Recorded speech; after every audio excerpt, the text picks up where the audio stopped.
1 Samuel capítulo 22, do verso 1 em diante, diz assim a palavra de Deus.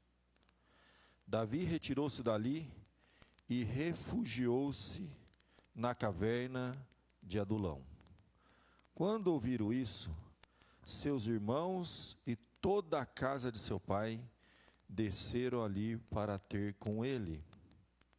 Ajuntaram-se a ele todos os homens que se achavam em aperto, todo homem endividado e todos os amargurados de espírito, e ele se fez chefe deles. E eram com ele uns 400 homens. Dali passou Davi a Mispá de Moabe e disse ao seu rei: deixe estar meu pai e minha mãe convosco, até que eu saiba o que Deus há de fazer de mim. Trouxe-os perante o rei de Moabe, e com este moraram por todo o tempo que Davi esteve neste lugar seguro. Porém, o profeta Gade disse a Davi: não fiques neste lugar seguro, vai e entra na terra de Judá. Então Davi saiu e foi para o bosque de Herete. Até aqui, meus queridos.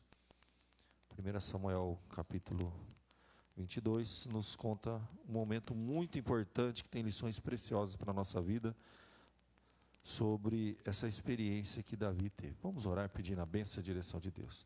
Ó Pai querido, te louvamos essa noite mais uma vez na Tua presença, neste culto de louvor e adoração, pedindo, ó Pai, a Tua direção, ó Deus, no momento em que expomos a Tua palavra. Que Teu Espírito, ó Pai, que falou a nós através dos cânticos, das orações, das leituras, possa continuar falando a nós através da exposição da Tua palavra. Perdoa, Senhor, os nossos pecados.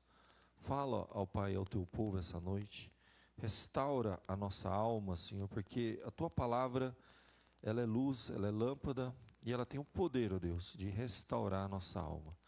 É em nome de Jesus que estamos aqui reunidos, pedindo perdão dos nossos pecados e rogando a Tua bênção neste momento. Em nome de Jesus. Amém.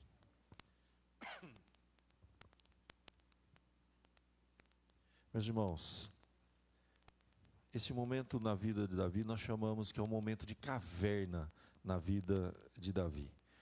A nossa vida ela é feita realmente, literalmente, de palácios e cavernas. Se você voltar um pouquinho nos capítulos anteriores, olhe só.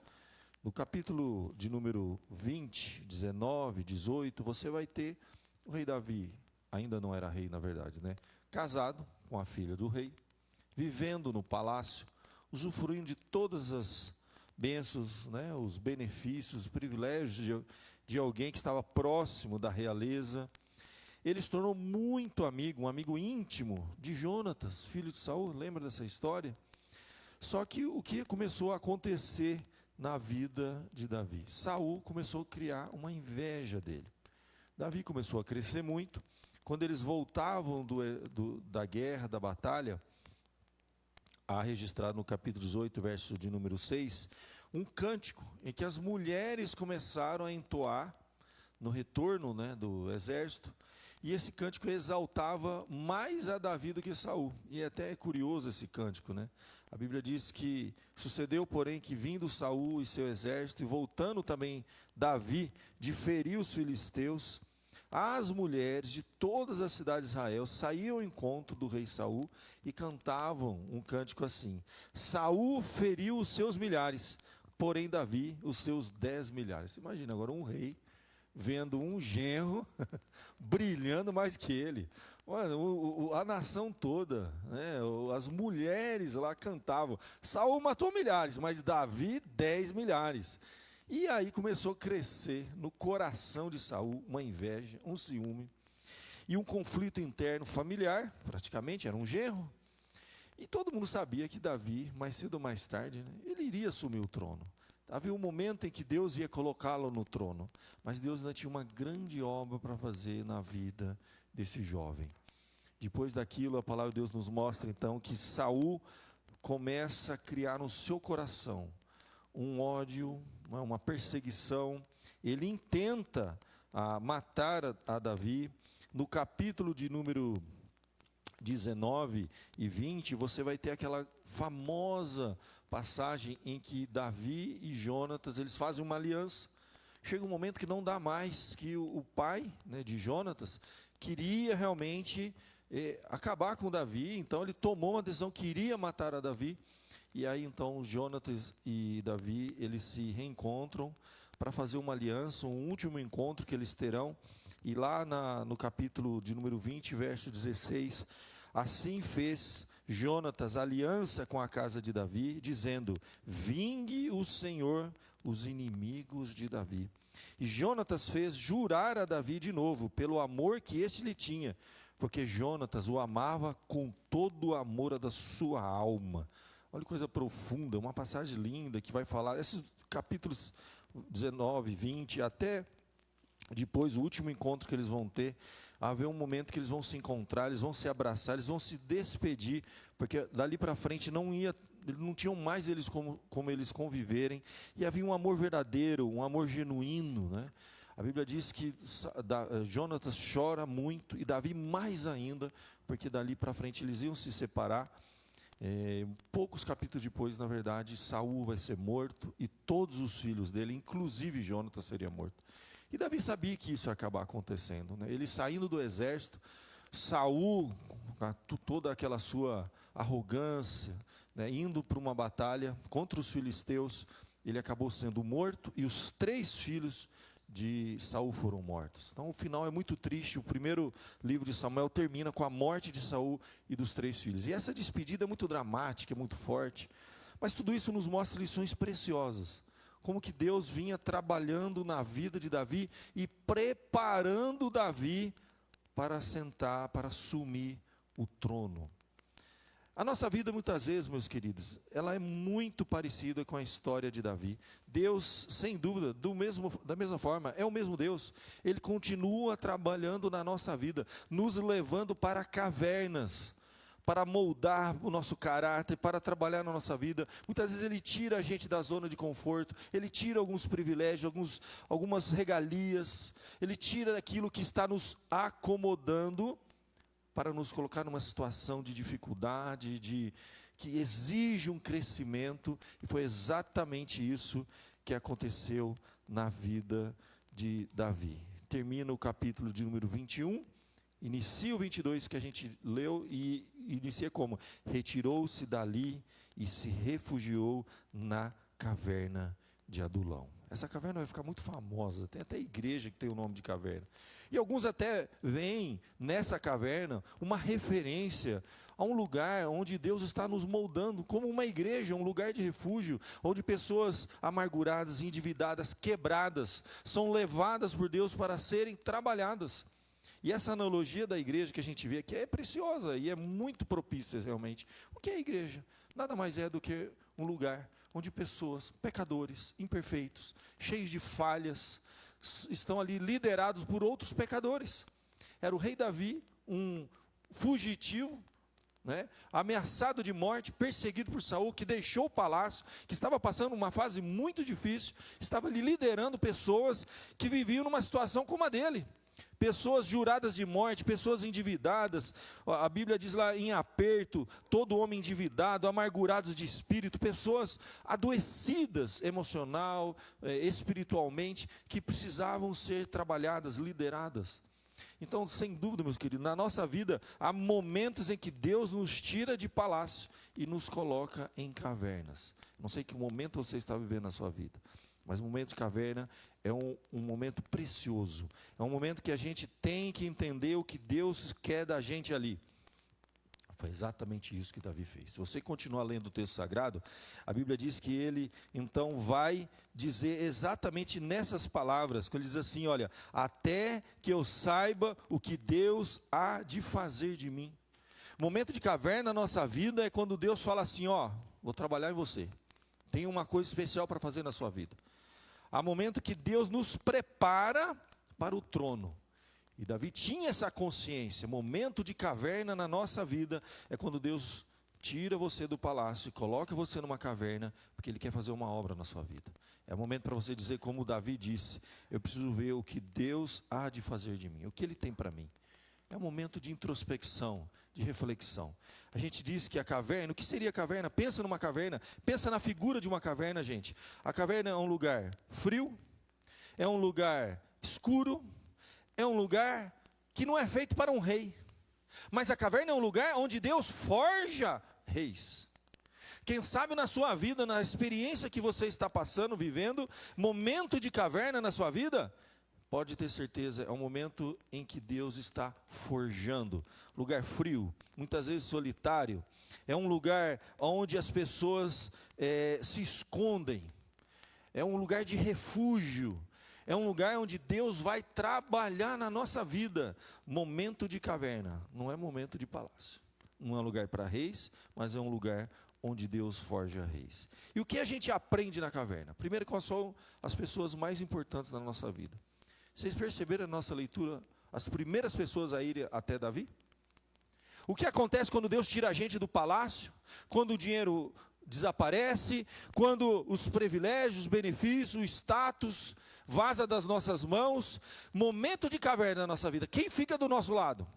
É uma lição que a gente tem que aprender para o resto da nossa vida. A Bíblia diz que ele retirou-se dali e se refugiou em uma caverna, num lugar perigoso, com pessoas perigosas, jurado de morte. Quem estivesse com Davi seria morto junto com ele. E quem se une a alguém no momento de caverna? Olha o texto, continua dizendo no verso 21. Quando ouviram isso, seus irmãos e toda a casa de seu pai, o que eles fizeram? Desceram ali para ter com ele. No momento de caverna você vai descobrir quem são as pessoas mais leais. Quem vai ficar com você quando você perder tudo que você tem? Quando você sair de um palácio e entrar numa caverna. Aí você vai descobrir quem é quem. É nessas horas que a gente descobre o valor do nosso tesouro mais precioso. As pessoas que verdadeiramente nos amam. Que estão com a gente no momento que a gente está comendo filé mignon. Mas estão com a gente quando a gente está comendo jiló, como diz assim, né? Estão com a gente no momento de palácio. Mas quando vai o palácio e aparece a caverna, elas continuam com a gente. É nessas horas que a gente vai aprender que a família, gente, muitas vezes é a única, né, são os únicos que permanecem conosco até o final, que arriscavam a própria vida de estar ali com ele. Não é à toa que quando Davi viu os seus pais, seus irmãos entrarem naquela caverna, ele falou, vocês não podem ficar aqui comigo. Se Saul entrar por ali, vai morrer todo mundo que está aqui. Tanto que o texto vai nos dizer que ele vai pegar seus pais, sua mãe, e leva até Moabe. Por que Moabe? É interessante a gente pensar isso. Os moabitas, assim como os filisteus, eles eram inimigos do povo de Deus. Eles, por vez e outras, se enfrentavam em guerras. Mas Davi tem sangue moabita. Vocês se lembram? Quem era dos descendentes, né, que Davi vinha? A Bíblia nos fala que a bisavó de Davi se chamava Ruth. Ela era uma moabita. Davi tinha sangue moabita. E os moabitas odiavam a Saul. E quem é inimigo do meu inimigo é meu amigo. Entendeu? Então o que acontece? Davi vai até o rei de Moabe. E a Bíblia diz então, passou a Mispá de Moabe e diz ao rei, deixa estar aqui meu pai, minha mãe, a família dele. A família mais importante que a gente tem na hora da caverna, mas ele protegeu a sua família, falou assim, ó, fico muito feliz que vocês estão aqui comigo, só vocês mesmo para vir aqui ficar comigo, comer agora o jiló, passar dificuldade, mas eu preciso proteger vocês. Pegou a família, levou lá para os Moab, porque Saul não ia ir lá em Moab atrás dos familiares dele. Deixou os familiares dele, é aqui que ele tem aquela palavra, olha, fica com os meus familiares aqui, com meu pai, com a minha mãe, protege eles aqui, até que eu saiba o que Deus há de fazer de mim. Que coisa extraordinária, meus irmãos. Então os moabitas estavam numa fase, nesse período aqui, um ódio de Saul. Tem uma passagem registrada lá no capítulo de número 14, que Saul afrontou a Moabe violentamente. Então os moabitas e Saul estavam numa fase terrível, que era o melhor lugar. Pegou a família dele, levou até os moabitas, falou: deixa eles aqui até eu saber o que Deus vai fazer de mim. Podia ser. Davi estava plenamente consciente assim: olha, eu estou daqui para frente, qualquer coisa pode acontecer. Se Deus quiser tirar a minha vida, Ele vai tirar agora. Estou sendo perseguido. Estava no palácio, perdi tudo. Ele perdeu a esposa, ele era casado com a filha do rei. Ele perdeu o status que ele tinha, né, os privilégios que ele tinha. Ele liderava exércitos, morava no palácio, né, da família real. De repente ele perdeu tudo. Tudo. Ele estava ali com a roupa do corpo, a espada na mão e mais nada. E entra numa caverna. O que Deus vai fazer de mim agora? Deus tinha uma obra para fazer na vida dele. Ele protege a sua família, coloca a sua família lá com o rei de Moabe. Vamos ver o que Deus vai fazer com a minha vida. E ali então ele se organiza, é um momento de organização interna. Ele vai ver o que eu tenho, ele tinha que trabalhar com o que ele tinha. E a Bíblia diz assim, ó, a matéria-prima que eu tenho para estar comigo, e aí a Bíblia vai nos mostrar lá, se ajuntou a ele homens que se achavam em aperto, todos homens endividados, amargurados de espírito, e ele se fez chefe desses homens. Deus começou a treinar a liderança dele com as pessoas mais difíceis que existiam naquela época. Pessoas perseguidas, juradas de morte, era as pessoas mais complicadas. Você pode imaginar o nível que era liderar pessoas amarguradas, pessoas violentas, pessoas que já tinham matado muita gente, fugido. Era o pior que tinha, era a escória da sociedade. Entrou na caverna com Davi e foi morar com ele. E a Bíblia diz que foram uns 400 homens. Davi liderou na caverna 400 pessoas muito difíceis. Deus às vezes coloca pessoas difíceis para treinar a nossa paciência, a nossa liderança, o exercício do nosso trabalho. Deus estava moldando o caráter de Davi dentro daquela caverna. Gente, isso aqui não é coincidência, não é por acaso. Se você está vivendo um momento de caverna na sua vida, lembra disso. Não é por acaso que você está passando isso. Tirar ele de um palácio, de tudo que ele tinha, ele poderia se amargurar. Falar assim, nossa, eu estava tão bem. Estava num bem bom, carrão do ano, casa boa, cheio de saúde, família, de repente perdeu tudo, perdeu a família, esposa, o palácio, a cama confortável, todos os privilégios, comida do bom e do melhor, convivendo com pessoas nobres, pessoas finas lá no palácio, mas tinha um inimigo querendo matar ele lá dentro, o que adianta? Agora ele estava com gente rude, dormindo no chão, comida fria, entendeu? Passando necessidade, privação, dentro de uma caverna. Como que uma pessoa dorme com a espada na mão? A qualquer momento podia entrar alguém. Já não dormindo direito, angustiado. Com certeza Davi estava vivendo um período muito difícil, gente. Imagina você ser jurado de morte. Uma pessoa mais perigosa, com um exército para querer te matar. Você se esconder numa caverna com 400 pessoas, complicadíssima. E ele nem a família que ele podia ter por perto. Não, saiam daqui todos. Porque o que vai acontecer daqui, eu nem sei o que vai acontecer na minha vida. E a vida dele estava nas mãos de Deus. Momento de tensão, de dificuldade. Essa caverna, ela é conhecida, gente. Se hoje você for para aquela região, é possível visitar essa caverna. Ela é conhecida, é uma grande caverna, fica a cerca de 20 quilômetros de Belém. É uma caverna enorme, cheia de passagens transversais, de corredores. Até hoje, eles nem conhecem totalmente essa caverna, tem várias saídas. É um lugar estratégico, sim. Perigoso, difícil. Tem um nome que é dado um nome a essa caverna chamada Aid el-Ma.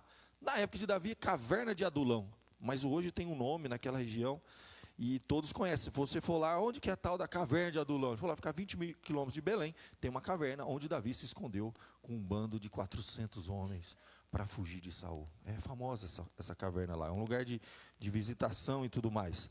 E ali Deus moldou a sua vida. Foram um período longo, convivendo com aqueles homens, liderando aqueles homens, trabalhando na vida daqueles homens, mas dentro da caverna, onde a gente pode voltar-se para Deus, ver o que Deus tem para nós. Não é o primeiro a entrar numa caverna para ouvir a voz de Deus. No caso de Davi, literalmente. Às vezes, no seu caso, metaforicamente. Tempos de caverna. Você pode estar vivendo um tempo de caverna. As coisas não deram certo. Os seus projetos não foram para frente como você queria. Aquele emprego não era bem o que você imaginava. Deus está trabalhando. É um tempo separado. Vamos ver o que Deus tem para mim. Deus tem alguma coisa. Nada é por acaso. Deus podia te colocar no palácio assim, mas Ele não vai fazer isso. Ele vai te preparar para isso. Ele está te moldando. Te deixou passar necessidade. Você lembra que aconteceu isso com o povo de Israel? Antes de ele entrar na terra prometida, foram 40 anos peregrinando no deserto. Deus disse assim: eu te deixei ter fome, para você aprender que nem só de pão viverá o homem. Eu te humilhei. Deus faz isso. Deus não humilha o seu filho, humilha. Porque Deus trabalha, forja, molda o caráter dos seus filhos. Deus prepara para abençoar. Deus não é um pai que mima os filhos, que dá as bênçãos na vida dos seus filhos sem prepará-los.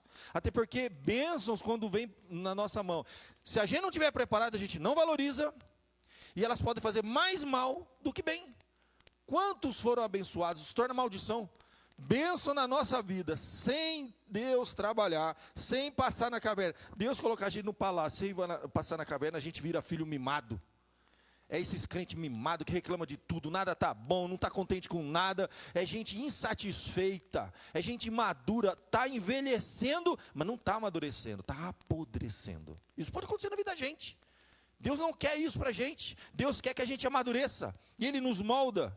Desde o início, nós estamos falando do início, gente. Davi não tinha subido no rei, ele era jovem ainda. Deus ainda tinha uma obra para fazer na vida dele, para ver o que Deus tem para a minha vida, ele disse. Qual foi o outro que Deus colocou numa caverna para trabalhar na vida dele? Elias, gente. Preguei há pouco tempo atrás a história de Elias. A Bíblia nos fala, lá em 1 Reis, capítulo de número 19, mesma situação, estava sendo perseguido por Acabe. Deus usou a vida de Acabe, Jezabel, para trabalhar na vida de Elias. A Bíblia diz no capítulo 1 Reis, capítulo 19, verso 3, parece que de novo a história se repetindo, gente. Levantou-se dali Elias e para salvar a sua vida, fugiu. Aí ele foi o caminho de um deserto, ele mesmo, porém, se foi ao deserto, caminho de um dia. E aí a Bíblia diz no verso 9, entrou numa caverna e passou a noite, mais uma vez. Um lugar escuro, um lugar frio, um lugar solitário, onde Deus ia fazer uma obra na vida de Elias, e Deus se revela na vida de Elias ali. Ali Deus se manifesta na sua vida. Deus fala assim, põe-se neste monte perante o Senhor. E aí a Bíblia diz assim, que passava um grande e forte vento, fendia os montes, despedaçava as penhas, diante do Senhor, porém o Senhor não estava no vento. Depois do vento um terremoto, o Senhor não estava no terremoto. Depois do terremoto um fogo, o Senhor não estava no fogo. Depois de um fogo, um cicio tranquilo e suave. Ouviu Elias, envolveu o rosto em seu manto, e ali Deus falou com ele. Momento de solitude. Às vezes Deus coloca a gente numa caverna, um lugar escuro, um lugar silencioso, nos tira do burburinho, do barulho, do agito, e nos isola numa caverna, para trabalhar na nossa vida. E Deus ali falou o coração de Elias. Deus tinha muita coisa para trabalhar na vida de Elias. Deus tinha uma grande obra. Elias ia sair daquela caverna para fazer grandes coisas. O momento de caverna é o momento que Deus está trabalhando na minha vida, na sua vida, e Ele nos leva para a caverna. Quando Ele tira de nós algumas coisas. Quando Ele nos leva para um vale. E a Bíblia diz lá, o salmista, né? Ainda que eu ande pelo vale da sombra da morte, não temerei mal nenhum. O Senhor está comigo, a tua vara e teu cajado me consolam. Deus leva assim os seus filhos para andar no vale, na caverna, num lugar escuro de solidão, de dificuldade, de dor às vezes, lugar de sofrimento. É o momento que Deus está moendo o seu filho, moldando o seu filho. Quem faz isso é um pai que ama, é um pai que cuida, é um pai que prepara. A gente sai da caverna mais forte. Davi saiu da caverna, depois dessa experiência da caverna. Capítulo, se você continuar lendo, gente, o que vai acontecer lá? Capítulo 24, morte de Saul, entendeu? 25, né, tem a morte de Saul. No capítulo seguinte, você termina aqui o primeiro livro de Samuel, já começa o segundo livro, e aí... Capítulo de número 2, Davi é aclamado rei de Judá. Virou o livro seguinte, a página seguinte. Você não sabe o que está na página seguinte da sua vida? Deus te colocou numa caverna escura agora, você não está vendo. Ele nem sabia o que ia acontecer. Ele estava confiando em Deus. Colocou os pais dele lá em Moab, falou assim, fica com meus pais aí, porque eu vou ver o que Deus vai fazer da minha vida. Ele não tinha a mínima ideia do que Deus poderia fazer da sua vida. E ali então, ele busca a direção de Deus. Nessas horas você tem que para tudo, retrocede, entra na caverna, aceita a caverna e busca a direção de Deus. Enquanto ele estava buscando a direção de Deus, no verso de número 5, a Bíblia nos fala que o profeta Gade aparece. Deus manda o profeta. E o profeta era o que falava. A direção vem na hora da caverna. E lá dentro daquela caverna escura, numa situação de muita aflição, de dificuldade, dor, de sofrimento, Deus moldando, Deus trabalhando, a direção, a voz de Deus veio. E o profeta Gade vai assim, chegou um momento que Deus falou, você vai sair da caverna. Não fiques neste lugar. Vai e entra na terra de Judá. E a Bíblia diz que então Davi saiu da caverna. Ele aprendeu a ser guiado por Deus. Foi na caverna que Deus moldou isso. A Bíblia diz que ele era o homem segundo o coração de Deus. Um homem perfeito? Um homem que não errava? Que não pecava? Não, com certeza. Não preciso falar nada que vai acontecer no Davi. Mas era um homem que ouvia a Deus e temia a Deus. Daquela caverna ele sai, vai para Judá. A página vira, ele é aclamado rei de Judá. Como é que está a sua vida, a sua caminhada com Deus? Como é que está a sua espiritualidade? Como é que está o seu relacionamento com Deus? Será que você passou por algum momento de caverna na sua vida, em que Deus tirou algumas coisas, que Deus mudou a sua história, fechou algumas portas, algumas coisas acontecem na nossa vida, a gente não entende, a gente pode virar um filho mimado e se rebelar contra Deus, reclamar de tudo, murmurar. Ou a gente pode fazer como Davi, eu vou ficar nessa caverna. Se Deus me colocou aqui, porque Ele tem alguma coisa para mim. Até que eu saiba o que Deus há de fazer na minha vida. Se Deus está permitindo na sua história um momento de caverna, geralmente, na página seguinte, vai ter alguma coisa. Mas aceita a caverna, aprende, volta-se para Deus, tira lições. Você vai descobrir quem são leais, as pessoas que realmente vale a pena você lutar. Família, gente, colou nele, viu? Isso aqui é uma palavra para os jovens. Eu vou falar para você, a hora que a coisa apertar, os amigos, os coleguinhas, os amiguinhos lá da facu, né, moçadinha, some, vaza. Nessas horas, quem vem perto da gente é pai, é mãe, que vai lá na beira do hospital, né, na porta da delegacia, quando a coisa desanda, quando a gente erra, quando a gente falha, quando a gente cai. Quais são as pessoas que vão estar com você na hora mais difícil? Caverna nos mostra, gente. Você precisava disso. Porque depois, quando ele sobe no palácio, ele leva a família dele junto. Momentos de caverna, momentos de palácio na nossa vida. É lugar para você aprender e buscar a direção de Deus. Se você está vivendo esse momento de caverna na sua vida, não é para reclamar, para amargurar, não, para. Deus tem uma obra para fazer na sua vida. Busque a direção de Deus, aprenda a esperar. A Bíblia diz, esperei confiantemente pelo Senhor e Ele se inclinou para mim. A gente tem que aprender a esperar em Deus. Quando a resposta não vem, quando as coisas não acontecem do jeito que a gente queria, quando os planos nossos não se concretizam, vamos esperar, Deus tem um plano. Eu acho que essa frase de Davi precisaria ser guardada por nós, até que eu saiba o que Deus há de fazer de mim. E quando vier a direção de Deus, a orientação da palavra de Deus, obedece. Que nada agrada mais a Deus do que a obediência. Quando o profeta fala, sai daqui e vai para Judá, ele não pergunta, ele não questiona, ele nem quer saber por quê. Ele só estava esperando uma direção de Deus. Veio o profeta e falou, vai. Ele foi e pronto. Isso é o homem segundo o coração de Deus. Eu queria que você fechasse seus olhos agora, colocasse a sua vida diante de Deus e pensasse nos momentos de caverna que você já passou, ou quem sabe que você está passando. Deus tirou alguma coisa da sua vida, você está sendo privado de alguma coisa, você está passando por uma aflição, uma dificuldade. Qual a sua experiência? Qual a sua caminhada? Você está ansioso para entrar num palácio, sentar no trono, e Deus não está permitindo, parece que as coisas não vão, estão andando em ciclo, tem coisa que não anda, as coisas não estão deslanchando.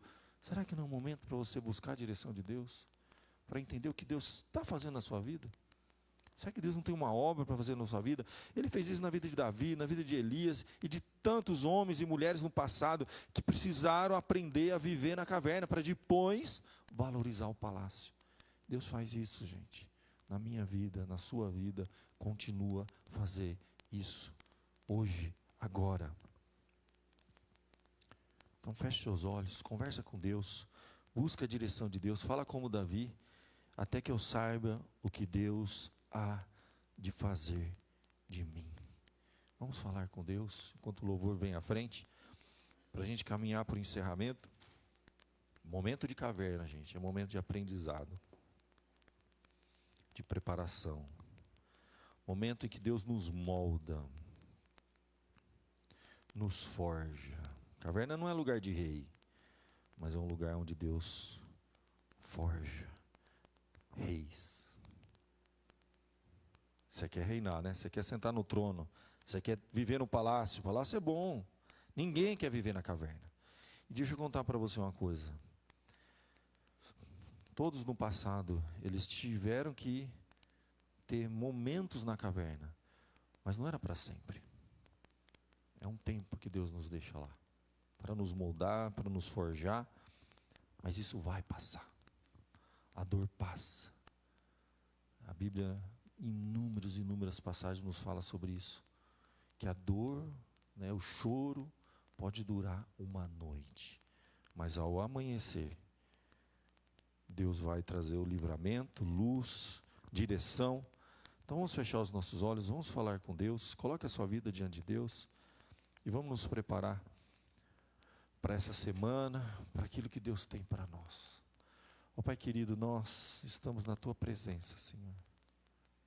Ouvindo a Tua voz essa noite. Aprendendo, ó Deus, com essa experiência profunda. Lições preciosas que o Teu servo Davi, ó Deus, experimentou naquela caverna. Valorizar as pessoas mais importantes na nossa vida. A nossa família, o nosso grande tesouro, Senhor.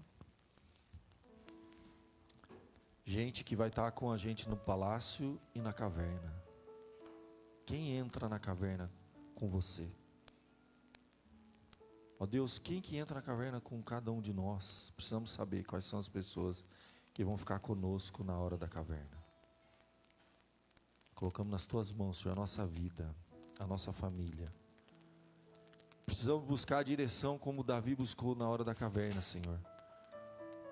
Para saber o que Deus há de fazer conosco.